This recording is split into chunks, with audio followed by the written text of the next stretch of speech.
અસર કરે. આ તો અમે તમને પીરસીએ છીએ, તમારે ખાવું એટલું ખાવ, લેવું એટલું લ્યો, બાકીનું જાય ગાજતું ઉપર નીચેથી. એ કંઈ અંદર બધું પ્રાપ્ત થાય એવું ન હોય. પણ આપણને જ્યારે પ્રશ્ન થાય ને ત્યારે બર્નિંગ ક્વેશ્ચન હોય, સળગતો સવાલ હોય કે આમ કેમ હશે. સ્વામીજીએ કીધું બધી જ જગ્યાએ વ્યાપ્ત, બધે જ પરમાત્મા છે, હું પોતે પરમાત્મા, મને અનુભવાતું કેમ નથી? જો હું પરમાત્મા હોય તો મને પરિચિંતા કેમ લાગે છે? જો હું પરમાત્મા હોય તો હું સુખી દુઃખી થાઉં છું, હું આનંદ સ્વરૂપ છું. બોલો લ્યો, મહારાજ કહે છે કે સતચિત્ત આનંદ સ્વરૂપ. આમાં આનંદનું તો કંઈ ઠેકાણું જ નથી. એક એક ડગલે દુઃખના દાડા છે, દુઃખનો પાર નથી, અને હું આનંદ સ્વરૂપ કેવી રીતે હોય?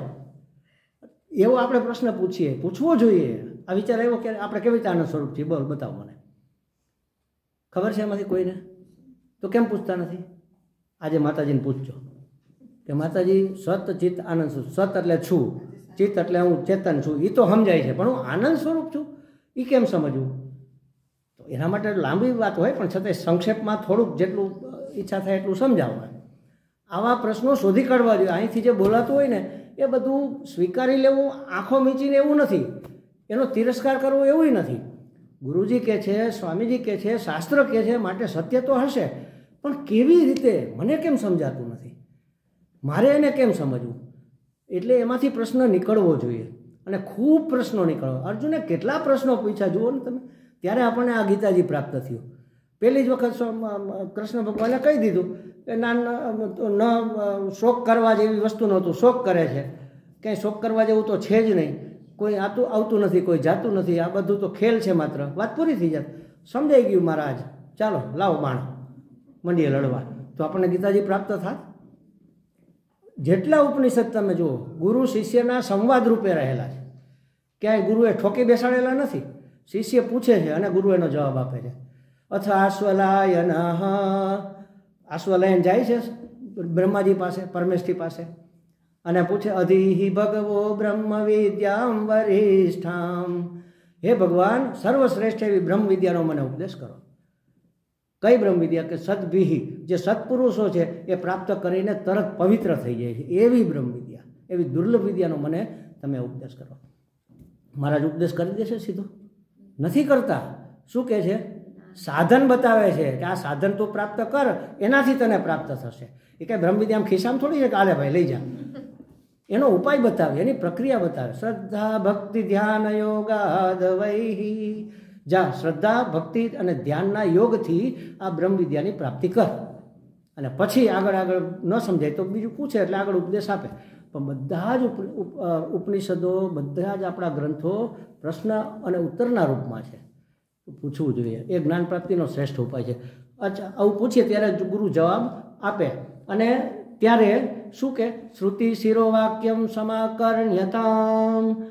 આ જિજ્ઞાસુ શિષ્યને કહેવામાં આવે છે કે ઉપનિષદના વાક્યોનું સાવધાનીપૂર્વક શ્રવણ કરો.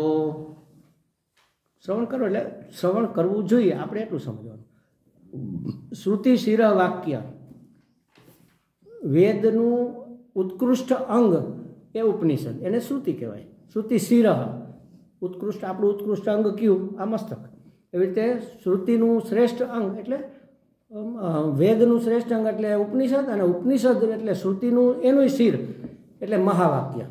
તત્વમસી આદિ જે 4 મહાવાક્ય છે ને એને શ્રુતિ શિર કહેવામાં આવે છે. ઉપનિષદના વાક્યોનું સારી રીતે સાવધાનીપૂર્વક શ્રવણ કર. ક્યાં સુધી?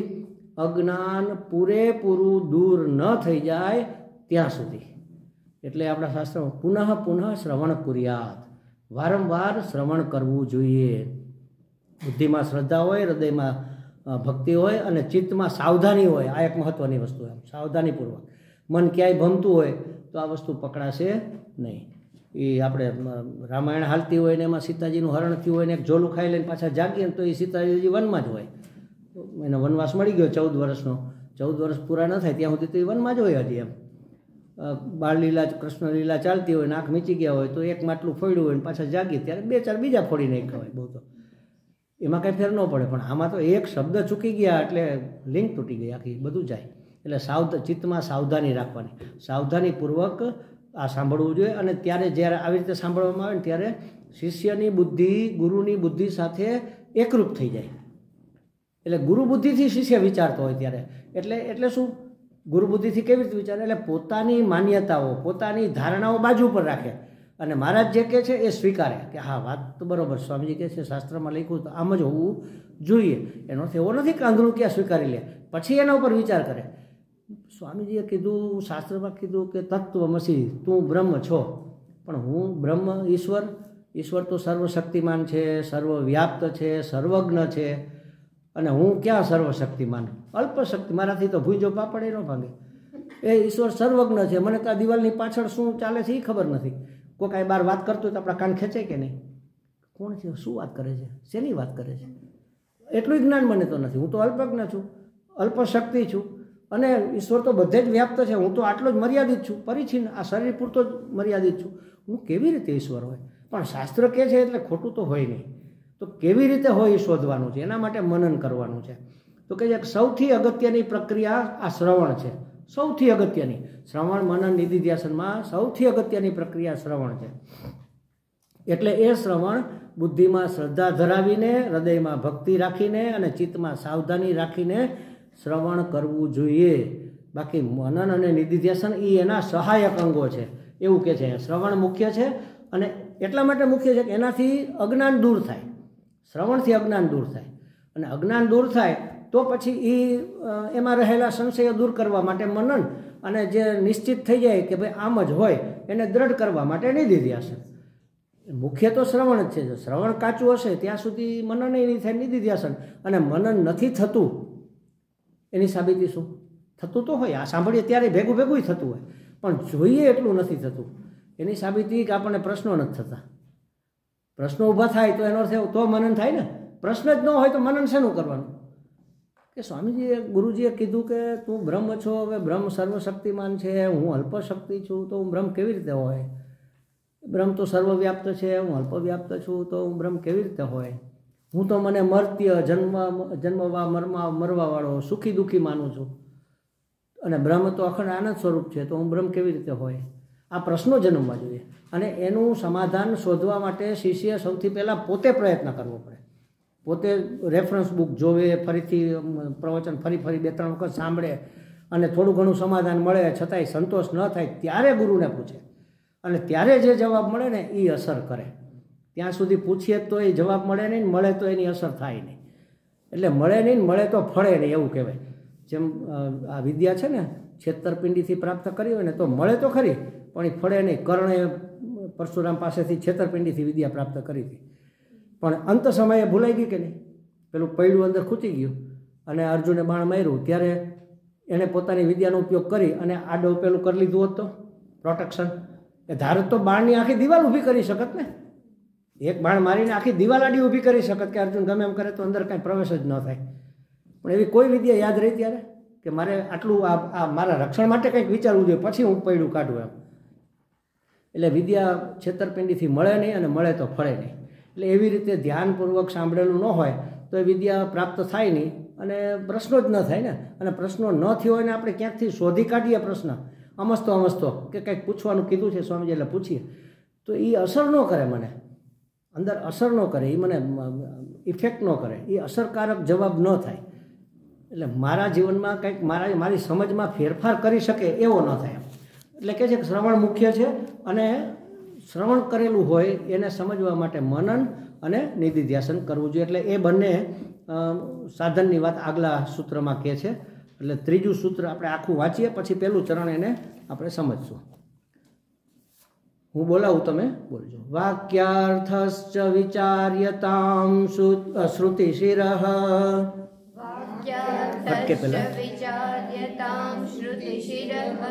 પક્ષ સમાશ્રીયતામ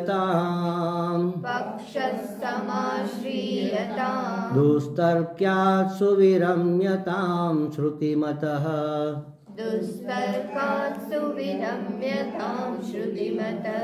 તર્કોનુસંધીયતામ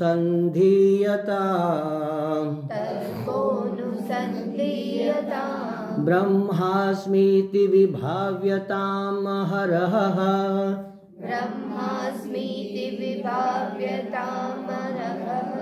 ગર્વઃ પરિત્યજ્યતામ દેહેહં મતિરુજ્યતામ બુદ્ધજનૈઃ. मतिरुच्यताम्बुदजनैः वादः परित्यज्यताम् वादः परित्यज्यताम् हाँ શું કે છે વાક્યાર્થ વિચાર્યતામ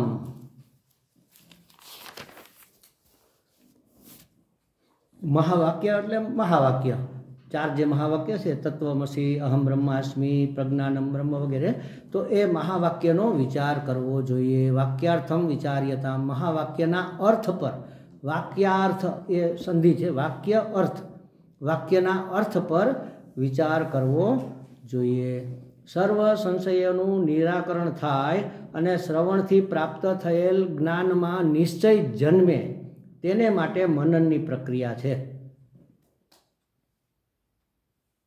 જો જે જ્ઞાન પ્રાપ્ત થયું એ દ્રઢ થાય એના માટે નિધિધ્યાસન છે પણ જે સાંભળેલું છે એમાં સંશય દૂર થાય એટલે કે નિશ્ચય સંશય દૂર થાય ને ત્યારે નિશ્ચય થાય ત્યાં સુધી એ સંશય કહેવાય જેમ હું ત્યાં ઉદાહરણ આપું છું ઘણી વખત કે દૂરથી એક પ્રાણી આવે છે એટલે મને લાગે કે ગધેડો લાગે છે પણ થોડુંક નજીક આવે છે કે આટલો બધો ઊંચો ને હૃષ્ટપૃષ્ઠ ગધેડો ન હોય આ નક્કી ચશ્મા નથી સમજી લો પહેર્યા ઘોડો હોય એવું લાગે છે વળી થોડોક નજીક આવે નાના નાના ઘોડો ન હોય આ ગધેડો જ છે ગધેડો જ લાગે છે વળી થોડો નજીક આવે ના તો ઘોડો જ છે હો ભાઈ હાવ નજીક આવે અરે તારી ભલી થાય આ તો અમારા રાજા બાપા કુંભારનો સાચવેલો ગધેડો છે ત્યાં સુધી શું ચાલ્યું સંકલ્પ વિકલ્પ એ મનનો ધર્મ છે સંકલ્પ વિકલ્પાત્મક મન અને જ્યારે નક્કી થયું કે આ રાજા દાદાનો ગધેડો છે એ થઈ ગયો નિશ્ચય એને નિશ્ચયને જ્ઞાન કહેવાય તો એ નિશ્ચયાત્મિકા બુદ્ધિ એ નિશ્ચય કરનાર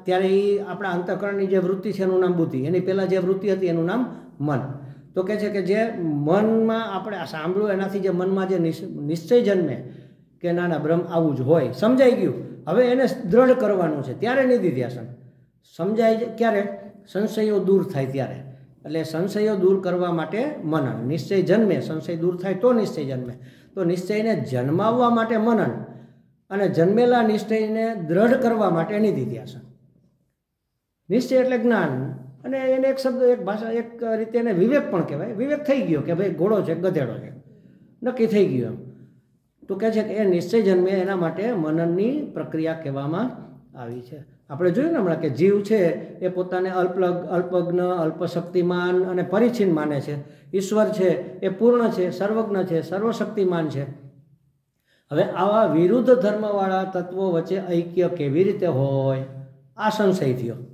કે બેયના ધર્મો વિરુદ્ધ છે એક અલ્પજ્ઞ છે એક સર્વજ્ઞ છે એક પરિચ્છિન્ન છે એક સર્વવ્યાપ્ત છે એક સર્વશક્તિમાન છે એક અલ્પશક્તિમાન છે બે એકબીજાથી વિરુદ્ધ ઉત્તર દક્ષિણ છે હવે આમાં એકતા કેવી રીતે બે એક જ છે એવું કે શ્રુતિ બે એક કેવી રીતે હોય તો અલ્પજ્ઞત્વ આદિ જીવના ધર્મો અને સર્વજ્ઞત્વ આદિ ઈશ્વરના ધર્મો વિચારવું જોઈએ કે વાસ્તવિક છે કે માત્ર વ્યવહાર પૂરતા છે વ્યવહાર કરવા માટે આપણે કંઈક ઈશ્વર સર્વજ્ઞ છે બરાબર વ્યવહાર સત્તા માટે ત્રણ સત્તા છે એ ખ્યાલ છે ને તમને મહાત્માઓ તો અને જે જ્ઞાની પુરુષ છે એ તો બે જ માને છે પણ અત્યારે આપણે ત્રણ માનીએ કઈ ત્રણ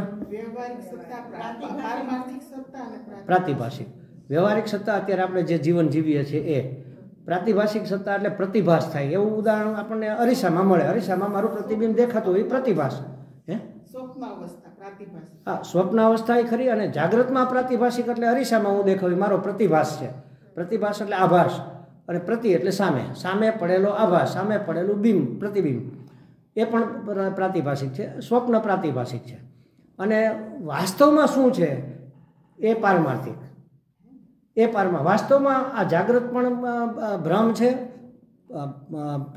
પ્રતિભાસ પણ ભ્રમ છે વાસ્તવમાં હું બ્રહ્મ છું એ પારમાર્થિક સત્ય કે જે ક્યારેય બદલે નહીં જાગ્રત બદલે સ્વપ્ન બદલે હું બદલું નહીં તો હું પારમાર્થિક છું એ સુષુપ્તિમય હોય તો એ બદલે નહીં એમ તો કે અલ્પજ્ઞ વગેરે જીવના ધર્મો છે અને સર્વજ્ઞ વગેરે ઈશ્વરના ધર્મો છે એ વાસ્તવિક છે કે વ્યવહારિક છે એ વિચારવું જોઈએ કે ખાલી એ તો વ્યવહાર પૂરતા છે ને વાસ્તવમાં નથી વાસ્તવિક એટલે પારમાર્થિક એ પારમાર્થિક નથી વાસ્તવમાં એટલે ખરેખર જ યથાર્થ સ્વરૂપે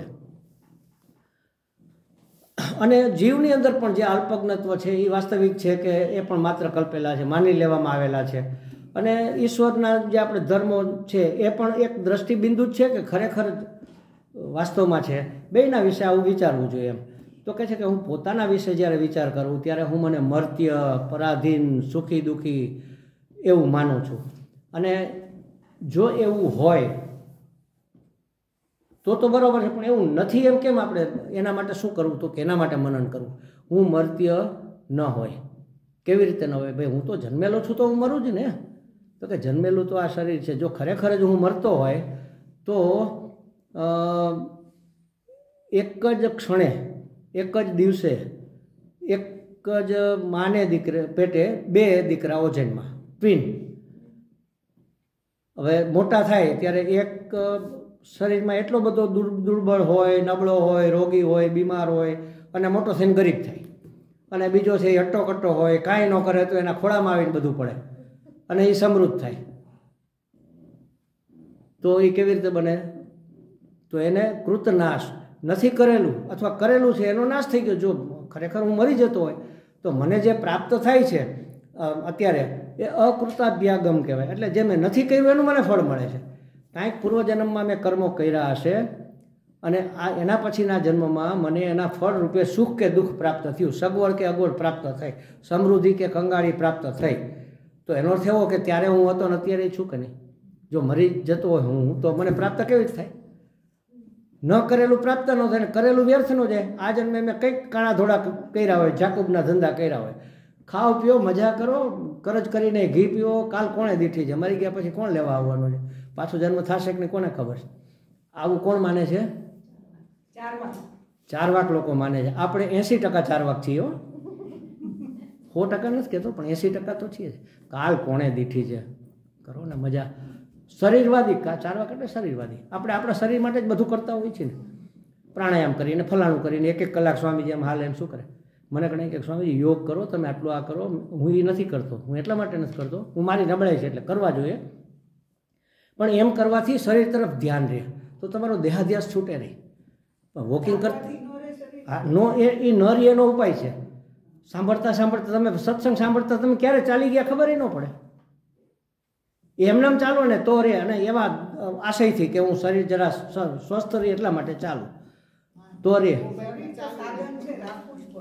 રાખવું જ પડે, 100% રાખવું જ પડે. પણ અમુક અવસ્થાએ પહોંચ્યા પછી શરીર તરફ તમારે થોડી નજર ફેરવી લેવી પડે, નહીંતર દેહાધ્યાસ છૂટે નહીં. એ સૂક્ષ્મ અવસ્થા છે. ત્યાં સુધી પહોંચ્યા પછી આ વસ્તુ છે.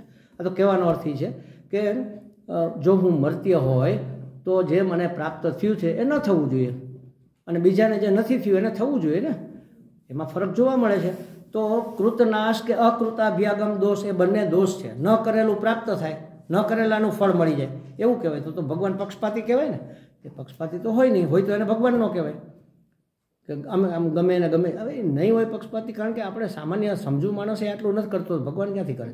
ખેડૂત જ્યારે વાવણી થાય, વરસાદ થાય ત્યારે વાવવા આમ કરીને આમ ખૂબો ભરીને આમ ફેંકી દેશે, હાલો ઉગી જાઓ. એ રીતસર વ્યવસ્થિત લાઇનમાં વાવે છે. ખેડૂતે વ્યવસ્થિત વાવે છે. ઘઉં કેમ વવાય, કપાસ કેમ વવાય એને ખબર છે.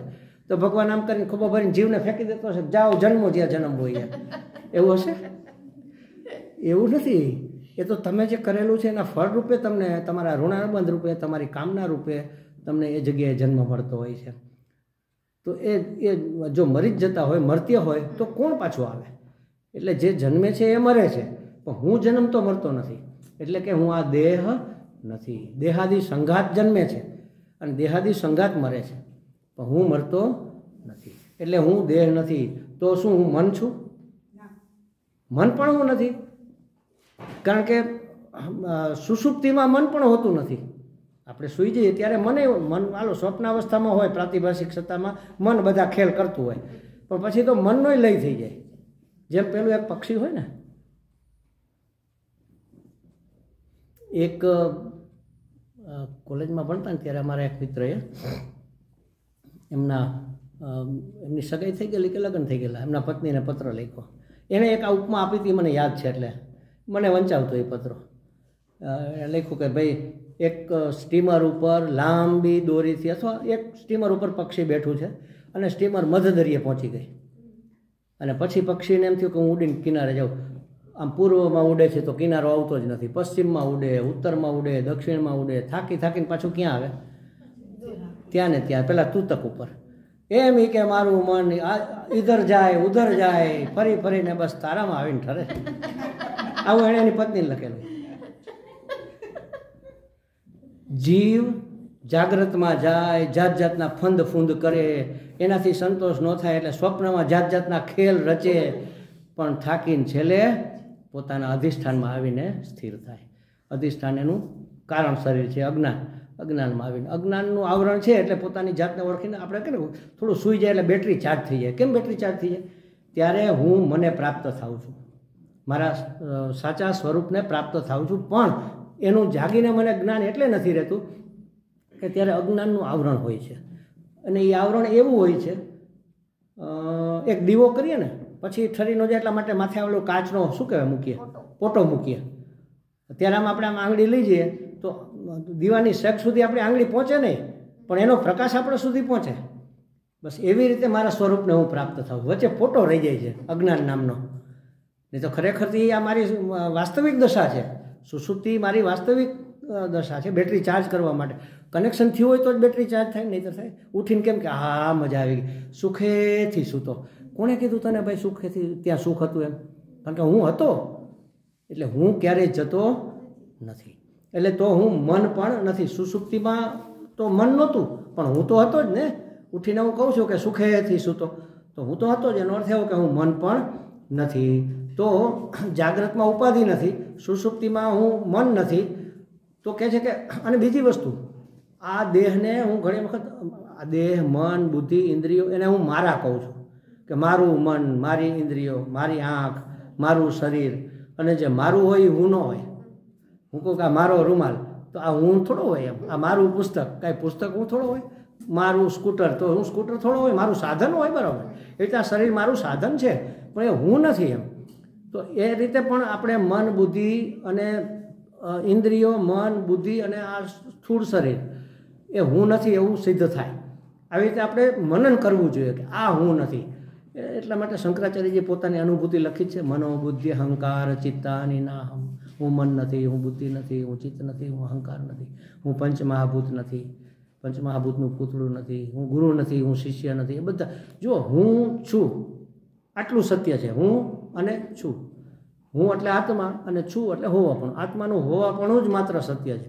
એની વચ્ચેની ખાલી જગ્યામાં જે કાંઈ આવે ને એ બધું મિથ્યા, એ બધા વેશ છે.